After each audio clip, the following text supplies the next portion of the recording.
Solitary and I'm a plainer, slow outlet.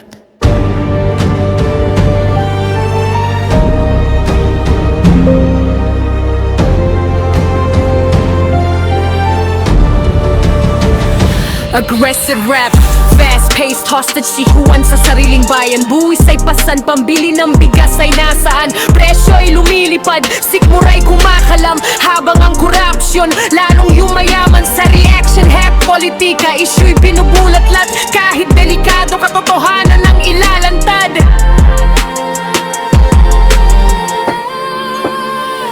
Transition to ballad, kundi man style melody.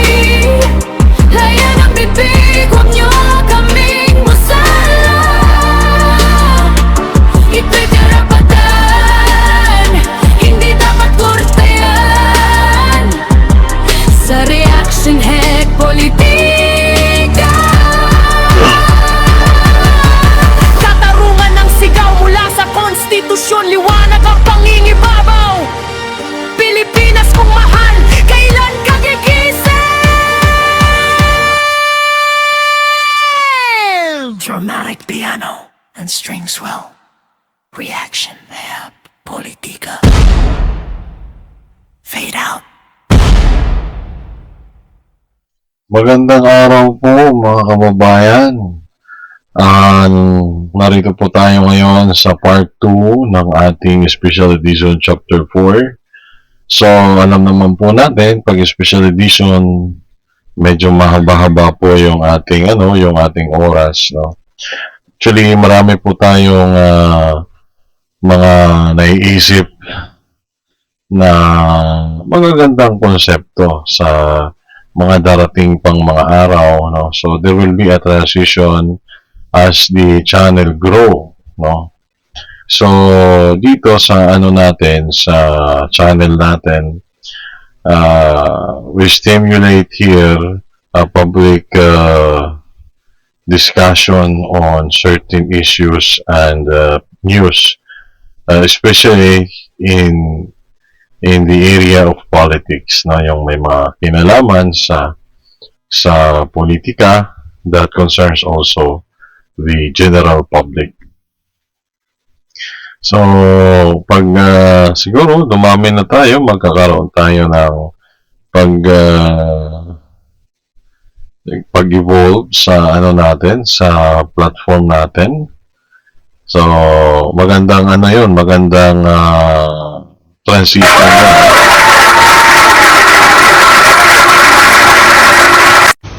So pag gano'n yung nangyari ay may iba na yung mga natin dito sa ating studio, no? Baka iba na rin yung natin, magdadagdag tayo ng soundtrack.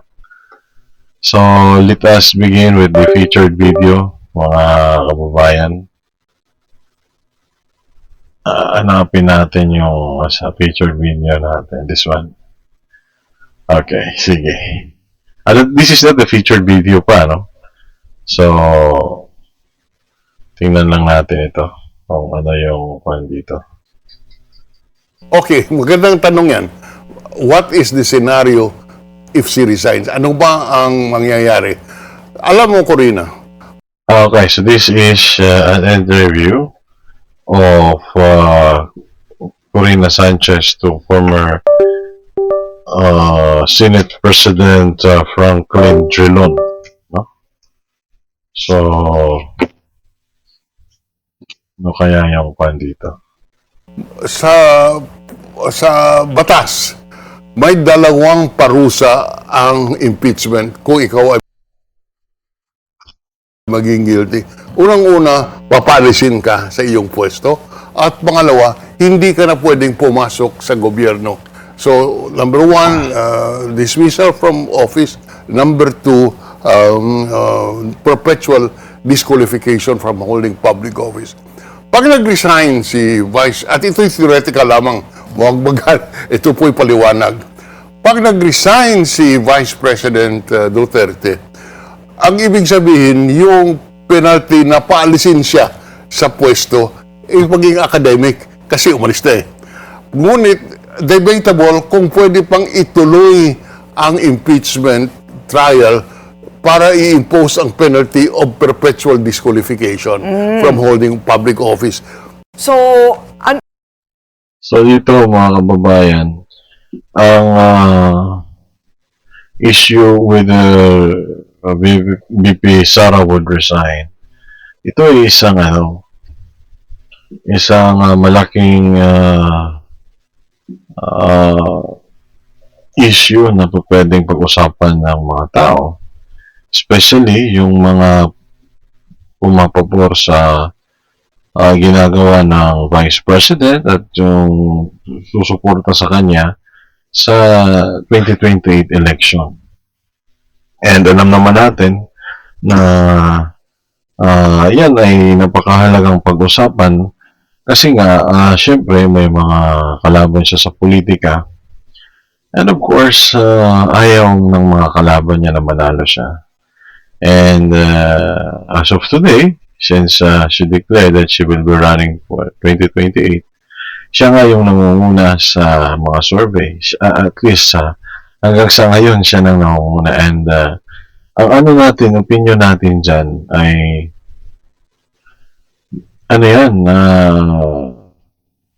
dalawang bagay yan sa pagkatao ni Vice President Sara. There is this advantage and another is disadvantage. Yung disadvantage para sa akin kasi binigay mo na yung pahayag mo. So, ang gagawin niya ng kalaban mo is pahinain yung popularity mo. So, yun, may mga kinakandak na mga survey. So, that is also one of means of possible enemy and a possible ally in the future. So, tinitingnan siguro nila kung mataas pa rin yung confidence ng mga tao, ay hindi nila kakalabanin si VP Sara. Well, this is just my own opinion, no? Because naman natin this platform, this channel is both informative and educational.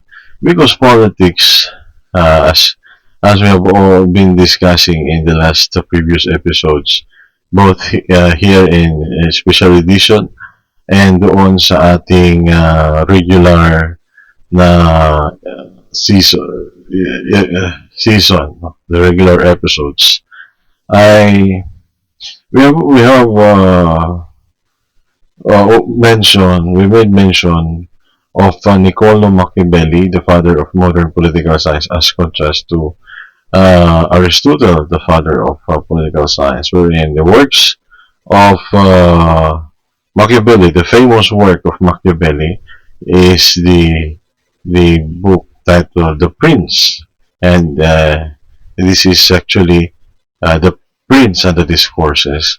And if you will be reading these works of Machiavelli, it intends really to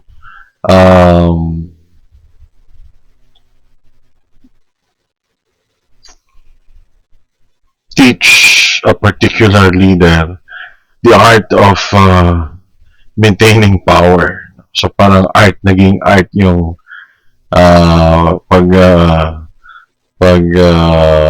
kapit sa kapangyarihan. Na kahit anong mangyari, ito yung gagamitin mo ng mga possible na mga schemes, no? Kasi yung Machiavellian theory na tinatawag, may gagamitin kang mga strategies, even schemes, or tricks for you to stay in power. And of course, if we we talk of power, the one who holds power is of course the political actor, no? Yung pinaka mataas na katungkulan ay, 'di ba? Yung mga kings, and of course to that effect, in democratic states you have the president. So in contrasting it to Aristotle naman, ay you have this so-called forms of government as to the number of persons who hold power. Parang nagkaroon lang tayo ng error in the last previous episodes. And I think I discussed it in episode 10 or 11 in the regular episode. Ang ang form of government dyan, it is not ruled by 1, by 2, by 3, hindi, ruled by 1, by few, and by many. In fact, this has been discussed in our previous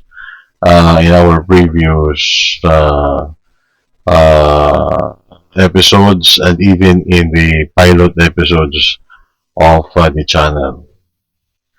So makikita natin doon, mga kababayan, na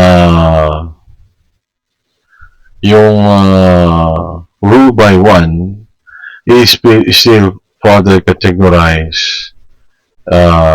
This form of government is further categorized as to the character of person who wields power. So throughout the other two forms of government, reflecting to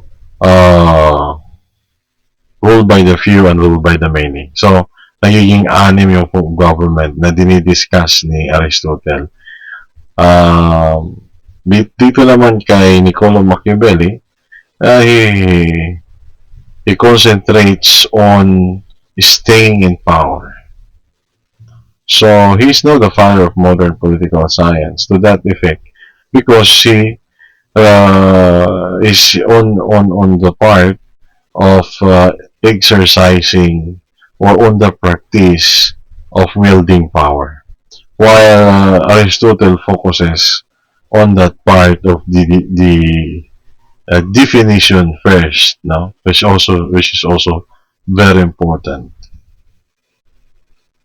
So yung ating pinag-uusapan dito kay Vice President Sara Duterte, iset aside muna natin yung pinag-uusapan. Kaya dito sa natin, sa platform natin, ginagawa ko ito just to stimulate relating so-called scholarly approach and informative discussion with regards to established facts on politics, and relating it to the current trending issues. So, bakit pinag-uusapan yung pag-re-resign, the public claim of public opinion, and siguro nagsimula yan sa pahayag yata ni Senate President Tito Soto na pwedeng makatakbo si Vice President Sara Duterte, maiwasan niya yung impeachment kung siya ay magre-resign. On the other hand, lawyers sa kabila sa mga DDS and other bloggers are saying na pag nag-resign siya, kakasuhan siya, ikukulong siya. So, bakit siya mag-resign? Ibig sabihin, ina-admit niya na may kasalanan siya. And hindi raw guarantee yung pag-resign. So, kung titingnan nyo, these are all strategy on how to maintain power, on how to stay on power. So, hindi yung mga political actors natin, I don't know if they already know, Tama ba yung na yun? I don't know if they already know. Okay ba yun? May mga bago ako dito mga kababayan. Pasensya na kayo, lagi tayong from serious pumunta tayo sa ganitong Yung iba nakukuha yan, wala tayong magagawa kung so, masasanay din kayo, matatawa din kayo pag nagtagal-tagal na. Diba? So, ang ano dyan, mga kababayan, pero yung iba kasi baka iniisip, parang hindi na kami natuto sa'yo kasi may mga sinisingit ka dyan na discussion mo on the scholarly approach of politics. And then, sasabayan mo ng issue, ibabalik mo pa sa, parang dribble sa basketball, parang pinapasa. Well, okay lang yan, no? As long as kayo ay masaya, di ba? Oh, di ba? Oh, di ba? So, alam niyo mga kababayan, ang politika, seryosong bagay yan. Kaya may stress ka dyan. So, we need sometimes to break the ice, no? Yung yung pag-resign, siguro may punto dito yung mga DDS. Kung magre-resign siya,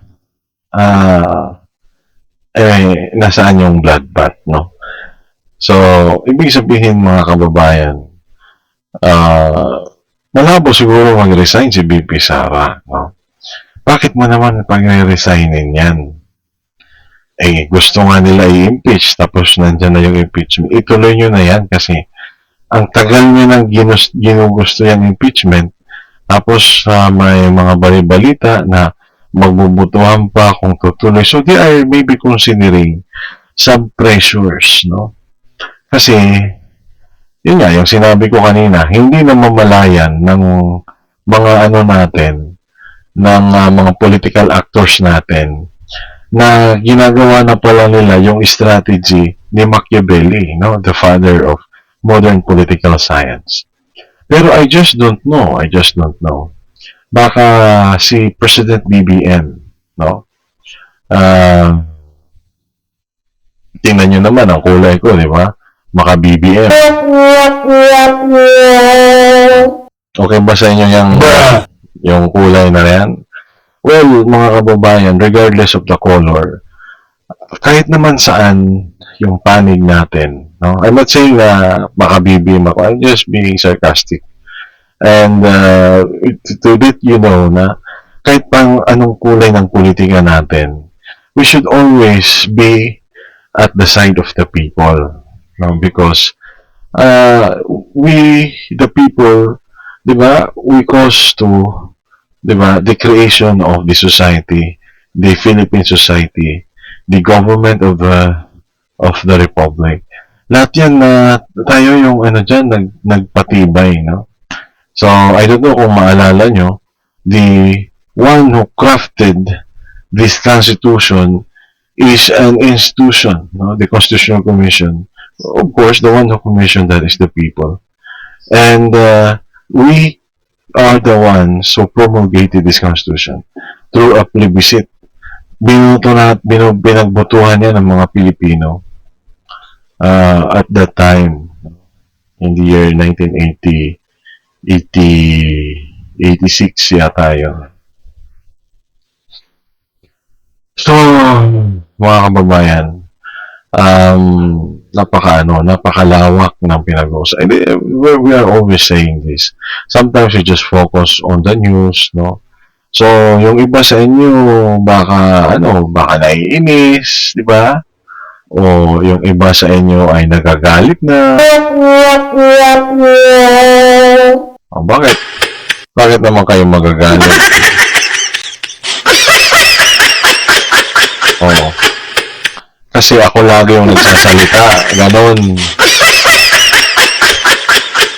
Kung gusto nyo, hindi ako magsalita. Oo, di ba? Pag ganon, makinig na lang tayo sa balita. Di ba? Huwag na lang tayo manood. Well, mga kababayan, sa kidding aside, sa seryosong usapan, although nakakairita, pero, well, the purpose of the channel is really to guide us on matters of these public issues. Kasi maraming nami-mislead sa mga ganito na, di ba, ano ba ang purpose? Ba't pinag-uusapan yung pag-resign ni VP Sara? Importante ba yan sa mga Pilipino, di ba? That's what is happening now. Okay lang naman siguro yan. Pero prioritize naman sana yung yung mga programs na para sa mga mamamayang Pilipino, yung pagkaroon ng pagbibigay ng trabaho, yung pabahay na pinangako, sana ituloy na. And then, yung flood control na kahit walang budget, siguro yung mga nare-recover nila na mga pag-aari, if mayroon man, siguro ituloy yung mga flood control projects na nabinbin. So, ang mga ganong pamamaraan ay kung maisasagawa, edi okay lang mag-usap sila sa politika nila. Tayong mga mamamayan, we can just observe and be entertained. Pero kung makikita natin na bumabalik sa atin yung para sa atin, because we are, diba, we are the citizens, we are the taxpayers. We cause all of this. Diba? Ang mga mahihirap yung nagpapangyari sa lahat ng ito because, diba, the poor pays it all. We are the taxpayers. Ano ba ang kukurapin nila kung walang mga taxes, diba? Oh. Ibig mo sabihin, reaction, page political, pakurap mo lang yung mga tax. Hindi naman po, mga kababayan. Ibig natin sabihin, yung mga ninanakaw na, mga pondo, galing yan sa pinaghirapan ng mga tao. Ba? So, going back to the issue, yung pagpapatalsik, pag-impeach, no? So, para iwasan daw yon, mag-resign. So, nawala, kung human decency yung pag-uusapan, bakit sasabihin yan? For example, the Senate President, we are just asking, bakit sasabihin yan ng isang Senate President na para maiwasan mo at makatakbo? So, ganun-ganun na lang ba yun? Parang iwasan mo na lang tumakbo, so walang accountability pala na pinag-uusapan. Diba? Parang asaan yung human decency na imbisa na sasabihin natin, okay, let's abide by the process, we have this due process, so kung iaakyat yan ng impeachment, natin yan, tatrabahuin natin yan, will be an impartial judge. As simple as that. Diba? Because you are elected as a senator to serve the mandate of the people. Hindi pwedeng politika lang pala ang lahat. Of course, you have your politics. You are elected to that post. You have power and you are wielding your power. And the Constitution specifically define your power up to the bounds and limits of what you can do on that position. Pero hindi ibig sabihin nun na hindi ka na magiging concern sa mga taong bayan na pinaglilingkuran natin o na pinaglilingkuran ng sinumang political actors. Ako, mga kababayan, pasensya na po kayo, ang dami ko na pong nasabi. Seryoso naman ang iba dyan. Pasensya na kayo, ha? Sige, muna tayo sa ating What is the scenario if she resigns? Okay, magandang tanong yan. What is the scenario if she resigns? Ano ba ang mangyayari? Alam mo, Corina, ito, with all due respect dito, kasi pinag-uusapan na ito, mga kababayan, ha? Ano ba ang makukuha dyan ng taong bayan? Mag-resign siya o hindi? So, ibig sabihin natin, hindi natin binabaliwala na ito ay pinag-uusapan. Pero ang pinapaabot natin sa ating mga listeners, importante ba yung mag-resign siya o hindi? How important is the actions of the Vice President? Diba? Kung mag-resign siya o hindi. It should always be, the question should always be if the people can at least benefit from the vice president if she resigns or not. So kung may senaryo halimbawa dito si former Senate President Franklin Drilon, well, yung possible scenario na may isip natin, pag mag-resign si VP Sara, politika lang pala ang lahat. She cannot clear her name for that effect.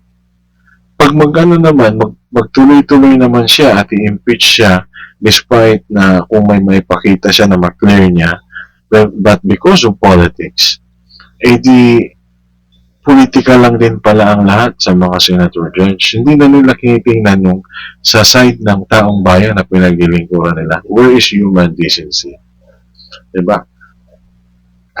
Kahit na sabihin mo pa na yan ay hindi purely na matter of law concerning the application of rules on judiciary on weighing so-called evidence, because half of that proceedings has an effect of being a political entity, as the Senate is a political entity. So, kahit na ganun, hindi naman yun yung ano dyan, hindi naman siguro yun yung yung tinatawag natin na pinag-uusapan. Diba? So, ang ano dyan, ang purpose niyan is para panagutin kung may kasalanan. Ang binibigyan ng pabor dyan is the general public, yung nakararami. Diba? Kung ini-issue man ganon. Well, ang sabi naman dito sa side, there is this part na sinisingle out si VP Sara because of her position as being opposition to the administration, current administration. Yun siguro yung isang disadvantage sa political landscape ng ating bansa. No? Na yung ating pagiging bansa na Pilipinas, tayo ay may kakaiba na political practice. Kaya nakakalimot ako, saan na ba yung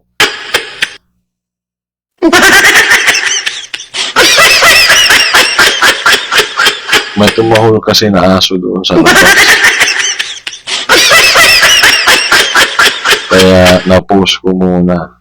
Ano bang, baka naman sasabihin ng iba na, nagsiseminar na yan si Reaction PH Politika. Hindi na tayo nanonood ng news. Nagdi-discuss na, may seminar yata to. Pakinggan nyo sa labas, maingay. Hayaan na lang natin. Kasi wala tayong magagawa. Maingay sila dun sa labas eh. Importante, hindi natin masyado marinig. Yan yung kahit na may tumatahol na aso doon. Kahit na maingay, okay lang yan. So, balik tayo mga kababayan sa yung naguguluhan kayo sa natin, mga discussion. Pwede kayo mag-comment dyan sa baba.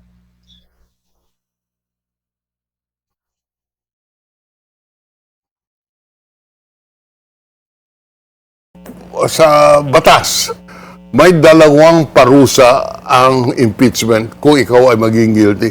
Unang-una, papalisin ka sa iyong pwesto. At pangalawa, hindi ka na pwedeng pumasok sa gobyerno. So, number one, So yun, purely a kind of a political motive. And the purpose is para alisin yung kalaban sa politika. Ngayon, mga kababayan, tayo ay mga bumuboto. So, siguro alam natin kung ano yung possible actions na bilang mga mamumayang Pilipino. So, tinuturuan tayo ng sitwasyon dito na tayo'y maging mapanuri at maging matalino sa pagpili ng kandidato. Ang resources ng government na inilalaan bawat 3 taon sa election ay napakalaki. Gumagastos tayo ng daan-daang milyon or even billions of pesos. At yan ay galing po sa mga mahihirap na mga kababayan. Galing po sa ating mga nagbabayad ng buwis. So, dapat ay magbago na tayo sa ating practice during election. Yung pagboto natin, pagpili natin ng kandidato. We cannot avoid if there is vote buying, for example, ay siguro hindi naman natin sinasabi na yung lahat ng lugar ay may vote buying, but we cannot deny the fact that this word was being used because probably there is vote buying. So, kung may mga ganyan, ang sabi nga ng iba, ako I believe this. No? So, maybe you accept the money kasi galing din naman yan sa tao. And you vote from your conscience. Kaya nga ngayon yung mga politiko, alam nyo, they are discouraging themselves from giving money to the people. Instead, they will maybe give money to someone else na baka makatulong sa kanilang pandaraya. So, yung tinatawag naman natin na pagkakaroon ng mga irregularity sa election, yung pandaraya, ano yan? It is happening naman, di ba? So, that is acceptable turn of events during election. Katunayan yan ay may mga electoral protest na pinafile at mayroong mga tinatawag na cases that the Commission on Election hears. This is concerning to some of the allegations of election fraud, yung mga hindi tamang gawain sa panahon ng election. Sige, pakinggan natin yung sinasabi dito ni former Senate President Franklin Drilon.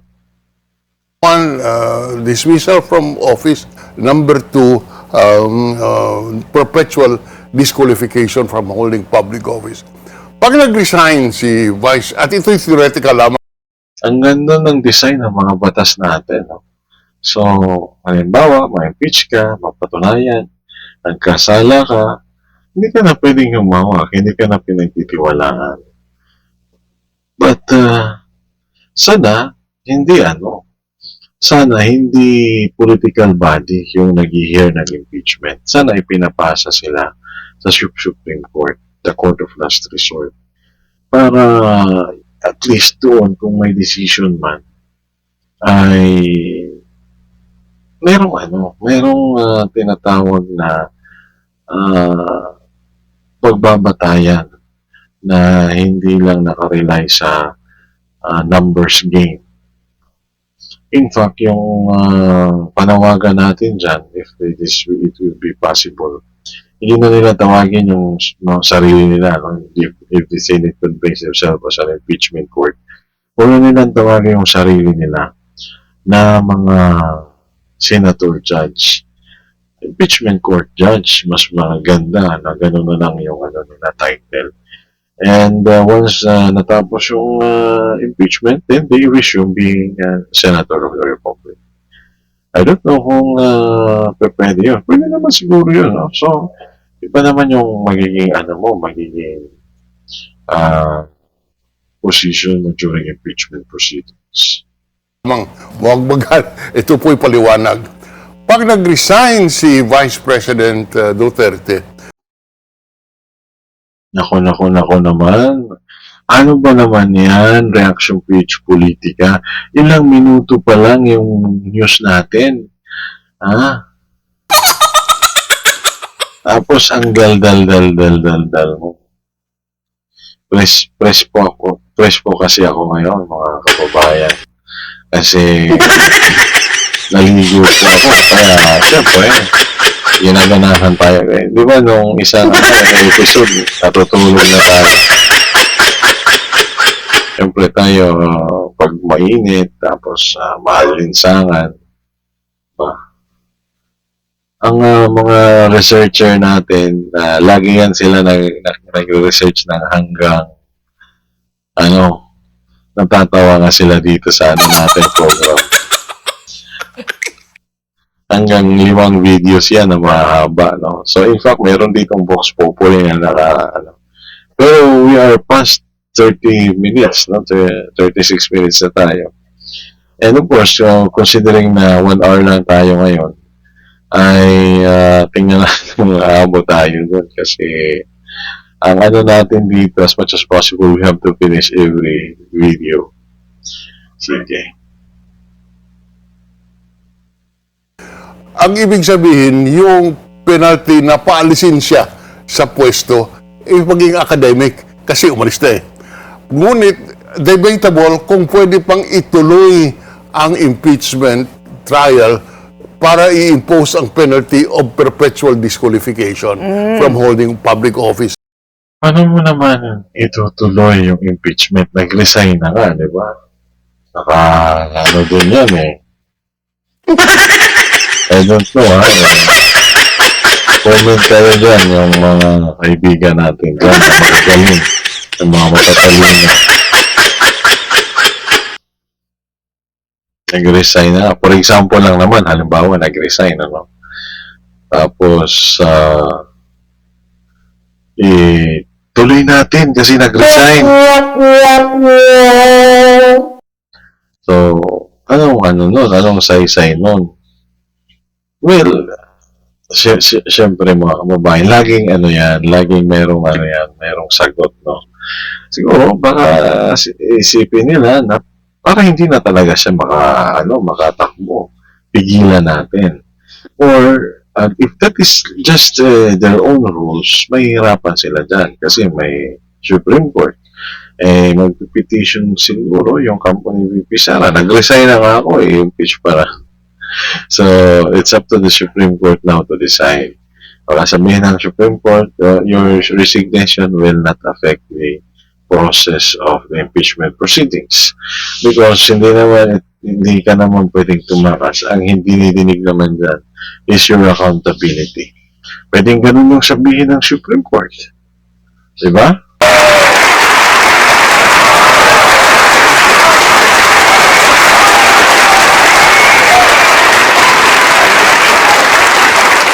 Thank you. Alam ko na magaling ako. Well, mga kababayan, tuloy na nga natin yung video. Dami kong lalaman eh. So, what is the scenario if she resigns? Okay, magandang tanong yan. What is the scenario if she resigns? Ano ba ang mangyayari?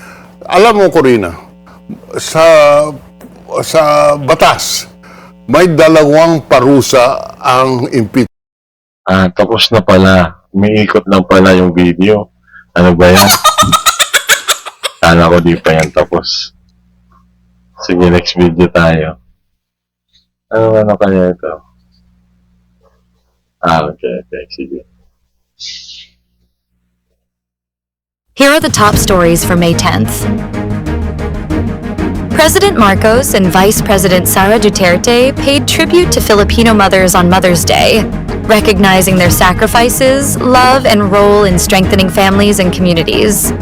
O, diba? Ganun sana. Kahit na magkalaban kayo, kung halimbawa totoo man ito na both of the paid tribute, maybe on separate occasions, di ginagawa nyo ng pabor yung taong bayan, di ba? So, bakit natin ini-emphasize yan lagi dito sa program natin?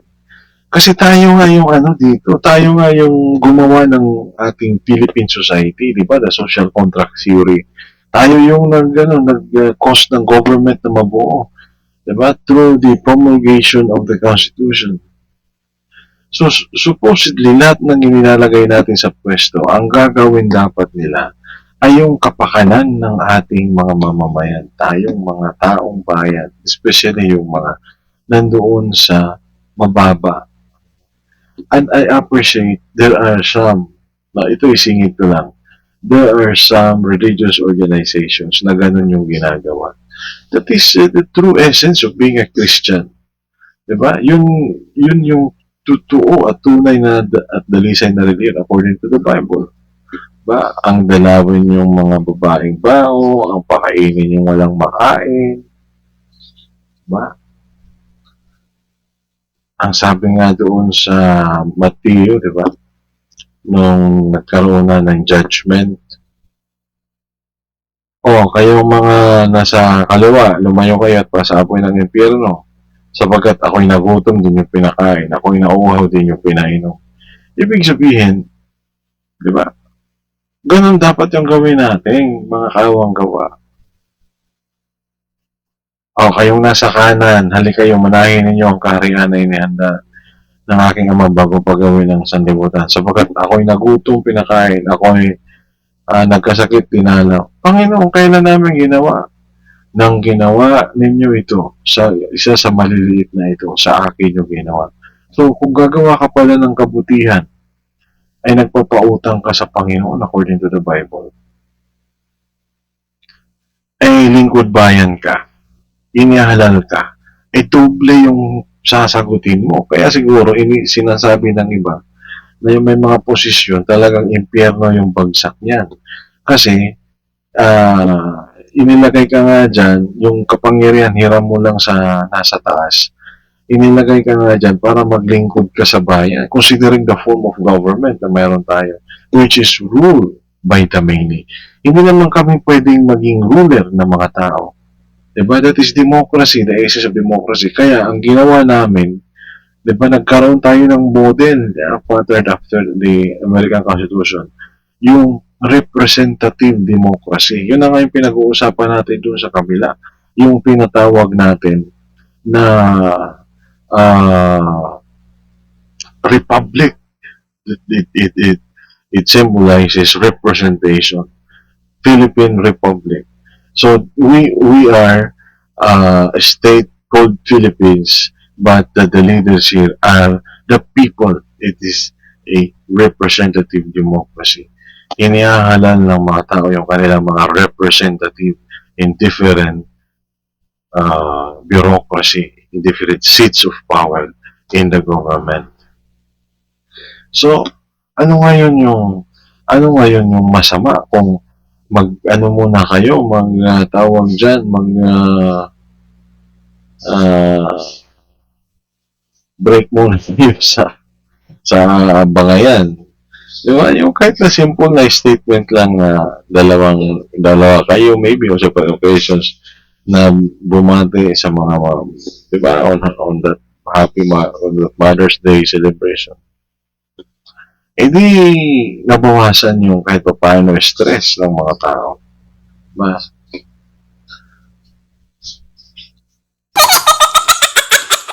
Bakit? Ano ba yung, baka naman sabihin ng iba, ano ba yung dito sa, sa channel mo, bigla na lang may tumatawa, scripted ba yan? Yun yung script, di ba? Yung yung face ng pagtawa.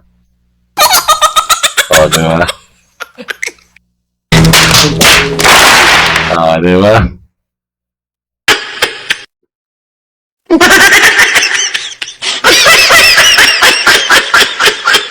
This is not a comedy show, mga kababayan.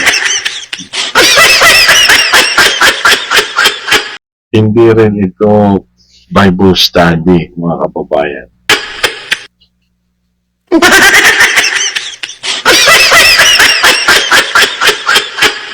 But at least,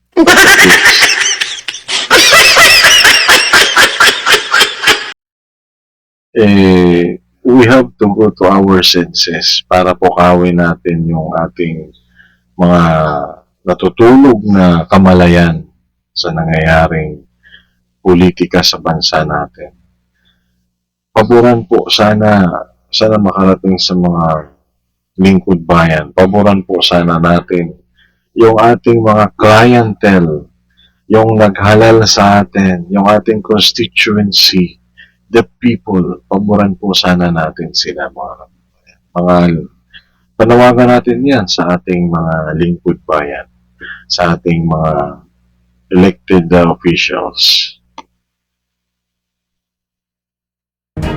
In a Facebook post on Sunday, May 10th, Marcos described mothers as the light of the home and pillars of every Filipino family, and that their care, perseverance, and unconditional love continue to strengthen Filipino homes, communities, and the nation. Meanwhile, Vice President Sara Duterte emphasized the sacrifices and resilience of mothers, particularly overseas Filipino worker mothers separated from their families. The International Criminal Court said that no public arrest warrants have been issued so far in relation to its investigation into the Philippines. So wala naman pala. Pero sana kung hindi nila din dinakip si former President Rodrigo Roa Duterte, baka confident si Senator Bato at hindi siya nagtatago, di ba? Mga kababayan, agree ba kayo doon?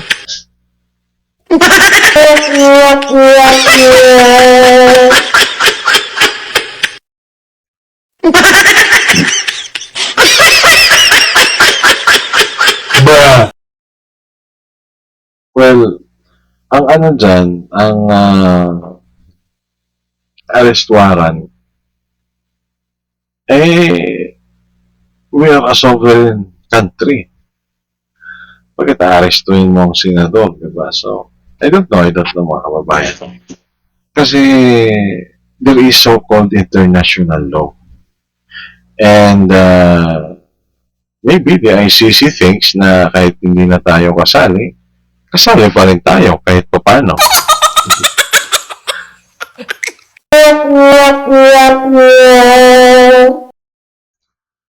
I don't know, hindi rin natin alam. Baka kung ano yung kwan dyan, no? Pero siyempre, sinasabi dyan ng mga lalo katulad ni Attorney Ferdy Topacio na yan ay paglabag sa ating saligang batas. Yung ating tinatawag na kalayaan, sovereignty, one of the element of the state, free from external control. Because kung sa labas mo lilitisin yung isang Pilipino, ibig sabihin, pinakialaman mo yung soberenya kasi we have functioning courts naman dito sa Pilipinas. Diba? So, ibig sabihin, tayo ay dapat din makialam at magkaroon ng pagtindig kung ito ba ay tama or mali. Diba, mga kababayan? War on drugs, amid reports that a warrant for the arrest of Senator Ronald Bato de la Rosa had already been issued. In a message to reporters, ICC spokesperson Orion Maye clarified the status of arrest warrants connected to the Philippine situation currently under investigation by the tribunal. Ang ba iniisip dito, baka mayroon ng warrant of arrest pero they're just denying it. I don't know kung totoo din yun. Yun ay mga naririnig natin sa side ng mga DDS. Maybe there is an arrest warrant but they're just denying it now and this good senator show up himself and this is a proper time now to act. Maybe they will just arrest the person and they will just show the arrest warrant if they already have custody over the person of Senator Bato de la Rosa.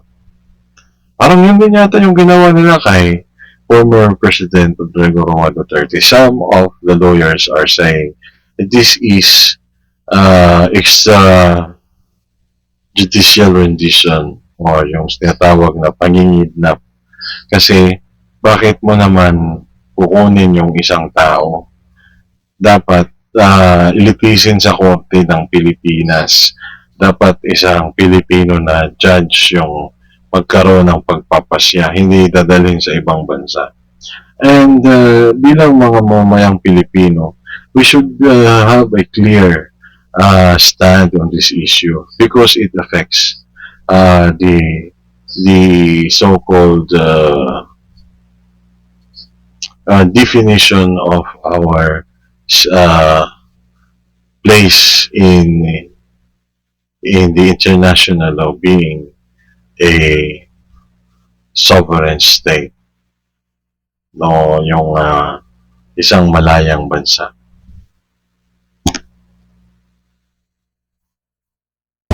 The statement came after questions were raised on whether an arrest warrant had already been issued or sought against De La Rosa, who served as the Philippine National Police Chief during former President Rodrigo Duterte's anti-drug campaign. The ICC recently confirmed crimes against humanity charges against former President Rodrigo Duterte in connection with killings linked to his anti-drug campaign, moving the case toward trial proceedings. The Senate may convene immediately as an impeachment court by Wednesday, May 13th, if the articles of impeachment against Vice President Sara Duterte reaches the upper chamber by Tuesday. Senator Sherwin Gatchalian said this on Sunday, May 10th, adding that he believes it would be reasonable for the Senate to act forthwith on the matter once they receive copies of the impeachment complaint against Duterte. The impeachment case is expected to be elevated to the Senate next week, after the House of Representatives formally votes on the charges on Monday, May 11th. Tropical storm Kaloy, with an international name of Hagupit, gradually weakens as it continues moving over the Philippine Sea. According to the Philippine Atmospheric, Geophysical and Astronomical Services Administration on Sunday, May 10th. Earlier today, Pagasa said the AI ba yung nagsasalita? Parang ang sexy ng boses eh.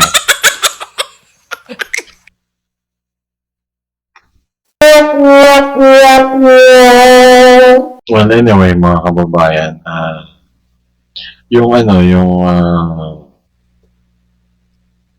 bagyo ay maganda yung bagyo kung hindi malakas, no?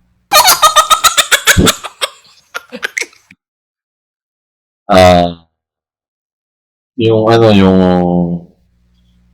bagyo siguro hindi pa siguro darating kasi summer ngayon, di ba? Do you agree, mga kababayan?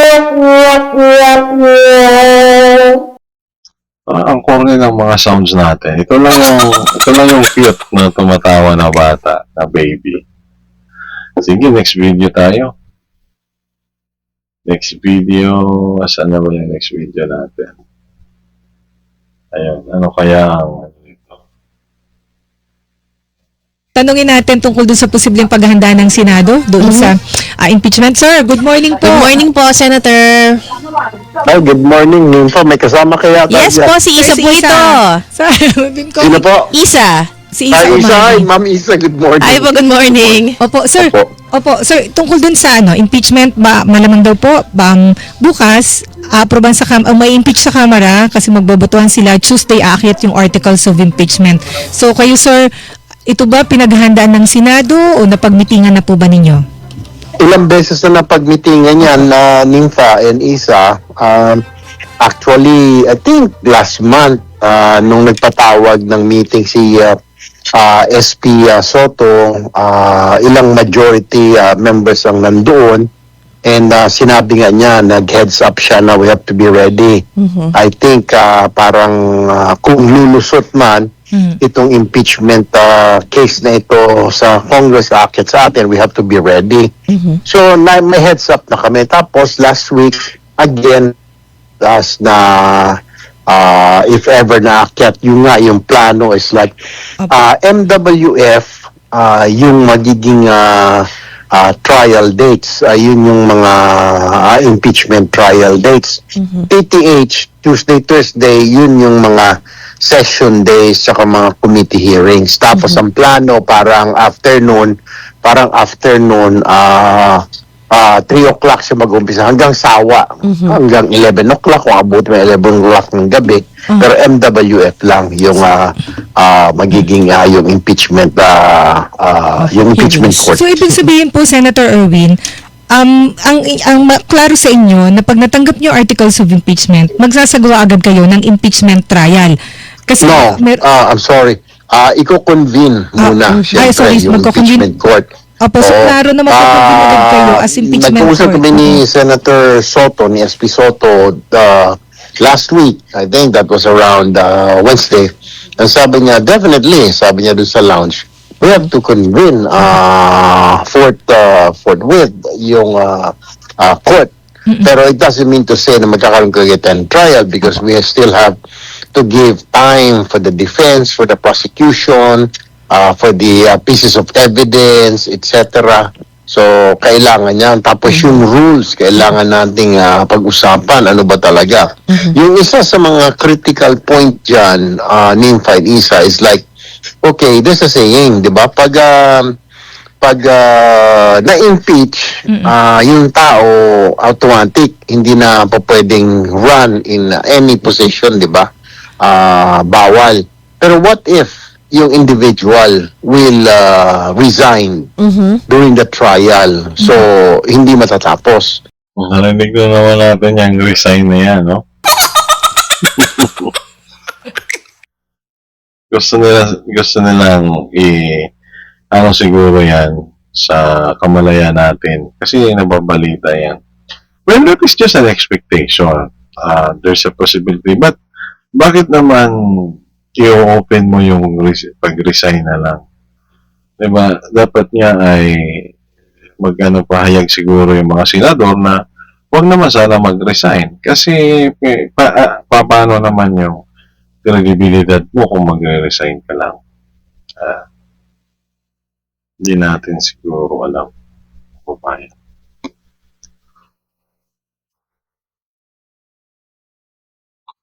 I-impeach nila tapos pagpapag-resignin. Anong klaseng ano yan? Are we still going to pursue? Ang initial na usapan, let's pursue, let's continue. Pero ang isa pang usapan dyan, what about yung perpetual disqualification? Meron pa ba? Kasi nag-resign siya, hindi siya na-impeach. Yun ang pag-uusapan ng rules sa rules. So, ano talaga nila na mag-resign. Tapos, pag-uusapan pa nila yung pagtutuloy ng kaso kahit na nag-resign. Ewan ko, mga kababayan. Parang gagalit dito yung mga DDS. Yung mga mahilig magmura doon, no? So, baka si Boss Dada, lalo na si Boss Dada, baka magmura yun. Kasi, dito hindi tayo nagkikisimpatya sa mga DDS. Ang kasi stand natin dito, accountability. Bakit mo naman iisiping mag-resign? Well, anyway, ang punto siguro dyan ni Senator Erwin is there is the anticipation of the impeachment court, siguro the Senate, na baka mag-resign. Pero, I don't know, ano. So, masusurpresa ka rin, no, sa mga kaganapan. And it's also very important na we have this kind of platform and channel na mag-guide natin yung ating mga listeners, no? So hopefully in the near future ay dumami tayo dito para sama-sama tayong mapukaw yung ating kamalayan sa aspetong politikal dahil ito yung bibigay sa atin ng mga impormasyon leading us na matuto kung ano yung nakarapat-dapat nating maging muda sa pagtalakay at sa pagkuha ng konteksto ng iba't ibang balita na naririnig natin sa social media. Lalong-lalo na ngayon, even in the mainstream media, nagkakaroon ng akusasyon na yung some of the vloggers from social media inaakusahan ng mga bayaran yung mainstream media. So, lalong-lalo na sa panahon na laganap ngayon yung tinatawag na fake news. So, kahit na magpalabas man sila ng fake news, we should always be critical to all the information. And we do not want our listeners to jump at once to a particular conclusion. Just hearing a particular controversial statement and di ba, para hindi tayo parang lumulutang, no? Anyways, mga kababayan, sayang, ano? Kasi halos kalahati pa lang. 8 minutes lang pala ito, ano? So, sige, tuloy Yun ang hindi malinaw kasi ngayon at this point. Opo. So, ang malinaw po, magkukonvene kayo definitely as impeachment court. Kasi sir, may sinabi si Senator Robin Padilla nung isang araw na gagawin nila ang katungkulan daw nila yung kontrahin parte lahat. ng minorya, yes. Pag-uusapan at daw po, yun ang plano ng minorya na kukontrahin nila yung pagkukonvene as impeachment court. O basta yung impeachment ng Vice President kukontrahin nila. So, Work is a pain in the apps.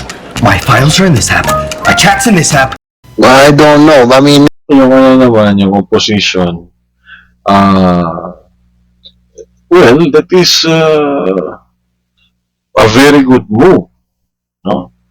So, baka naman isipin ng mga listeners natin na didiis ka, sir, di pa didiis ka. Hindi po, mga kababayan. Being impartial, kailangan nating tingnan yung strength ng admin senators at saka yung strength ng opposition. So, yung minorya, kunti lang sila. Kasi pag nag-convene na sila bilang mga senator, bilang mga judge sa impeachment court, then they have to reset their characters, their rule, because they will become judges. And what is the characteristic of being a judge? Ikaw ay impartial, hindi ka bias. Yung kanilang mga political leanings, they are affiliated to the different parties that has connection to the two major political figure in the country, the Vice President and the President of that. So, ibig sabihin, mga kababayan, kung magpapakita ng force yung minority not to start or to convene. So, ibig sabihin, ginagawa talaga nila lahat para mag-survive si BP Sara. Well, we don't know, but our position really is, sana, kasi nagkaroon na ng statement si Vice BP Sara dyan, na gusto din niya na maituloy, pati yung mga lawyer, matuloy na, diba? And on the proper forum, bubuksan kung kailangan may buksan. So, para makita natin yung nangyayari doon sa impeachment. It's only sad, according to some DDS, na the President BBM also has an impeachment complaint, only that hindi siya nag-prosper kasi kulang ng boto, no? And aminin man natin sa hindi kung yung naging desisyon na yon, because according to some DDS lawyers, ay bigat at malaman yung kanilang mga reklamo, o nagawan lang daw ng isang strategiya para hindi rin makapag-file yung iba pa ng impeachment against the President BBM. So, dito mga kababayan, makikita natin yung tinatawag na pagpapanatili sa kapangyarihan ng iba't ibang political actors natin. Pro-admin pa man yan or mapa-opposition pa man yan. Hindi siguro din nila namamalayan na yun na yung ginagawa nila. And according to Niccolo Machiavelli, being the father of modern political science, sinasabi niya dyan na even using tricks or scheme. So, papasok dyan yung dirty politics. Panatili mo lamang yung sarili mo if you are the concerned political actor sa kapangyarihan. So, ayan na ho, mga kababayan. Dito na po muna tayo magtatapos, no?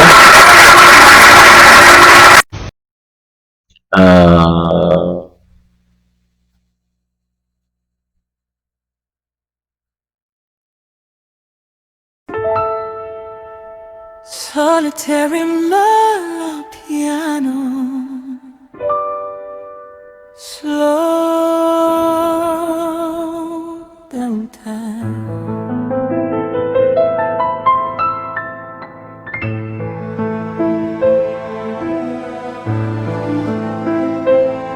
Aggressive rap, fast pace. Hasta si Juan sa sariling bayan. Buwis ay pasan, pambili ng bigas ay nasaan. Presyo'y lumilipad, sikmura'y kumakalam. Habang ang korupsyon lalong yumayaman. Sa reaction pace, politika, isyu'y binubulatlat. Kahit delikado, katotohanan ng ilalantad. Transition to ballad, kundi man style melody.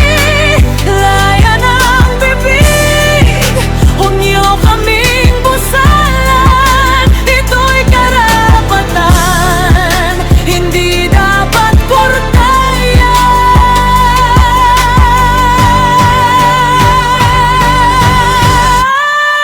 Sa reaction pace, politika, katarungan ng sigaw mula sa konstitusyon. Liwanag ang pangingibabaw, Pilipinas kong mahal. Kailan ka gigising, pro-topic, piano and string swell. Reaction based politika.